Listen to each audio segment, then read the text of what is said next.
Hi guys, welcome and welcome back to my channel. So today I will show you all how to bake this very yummy, irresistible milky puff puff. So keep on watching. First step would be to prove our yeast, and for that we'll be needing some liquid warm milk.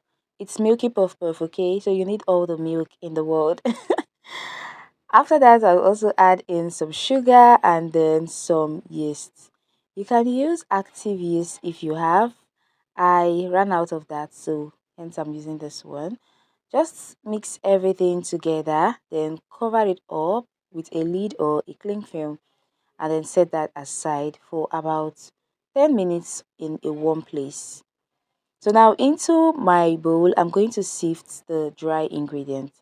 And for the dry ingredients, I've got some flour. It's very important to sift your flour whenever you're baking. It's very important, okay? Please don't skip it. Make sure you always sift your flour. I also sift the baking powder and milk flavor as well. You can do that, okay? Then I added in full cream milk powder. Then I grated in some nutmeg. Now you can choose to go for nutmeg or cinnamon. Just do any flavor that you prefer, or you can as well omit if you're not a fan. I added in pinch of salt as well to that, then gave them all a good mix to combine.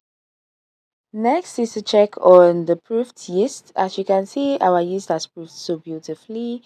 Now we'll transfer that liquid into the dry ingredient, and then I'll go in with some milk emulsion, vanilla flavor, and condensed milk. Once I'm done with that, I'm now going to use my hands to give this a very good mix to combine, and then beat the batter towards the edge of the bowl. Next, cover that up with a lid or a cling film and a kitchen towel, just so that it stays in a warm, dark place, and allow it to prove. It takes longer time to prove because it has a lot of milk in it. So it can take about 45 to 1 hour. So while that is proofing, I went ahead to place some kitchen tissue on the bowl, and then I'll just set that aside. After about 45 to 50 minutes, this is what we have. Our batter has doubled up. So now I'm just going to deflate. Please always make sure you deflate your dough, okay? Deflate it and give it a good mix. Then you flavor your oil with some onion. It always enhances the flavor of the puff puff after all. I really love to just take it out once I feel it has flavored the oil enough. Now, next would be to start frying.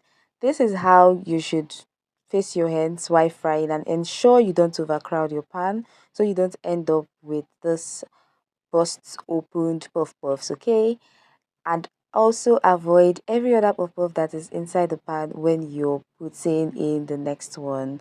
It's also good for you to make sure that your heat is in the medium, so it's not too high or too low, okay? When necessary, use a skewer to just turn them around, and once they are golden brown just like this, you take them out of the oil immediately and transfer into the bowl that you've already placed kitchen tissue on. This would help soak out the excess oil. For this exact size of puff puff, I got about 53 pieces. But if you go for a smaller size just like this one, you can get maybe extra 20.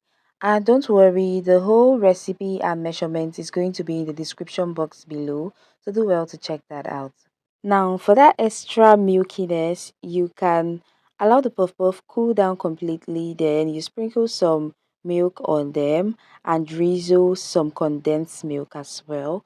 Keep it in the fridge for at least 7 minutes and enjoy. Now, for the leftover puff puff, you can store them and enjoy later. So you can either use a Ziploc bag and make sure the puff puffs are completely cooled down. Then you just put them into the bag.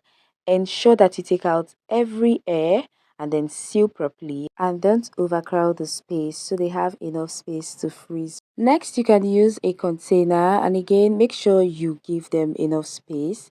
Then you cover that up with a kitchen tissue before you use the lid to cover properly. That would help take off the excess moisture.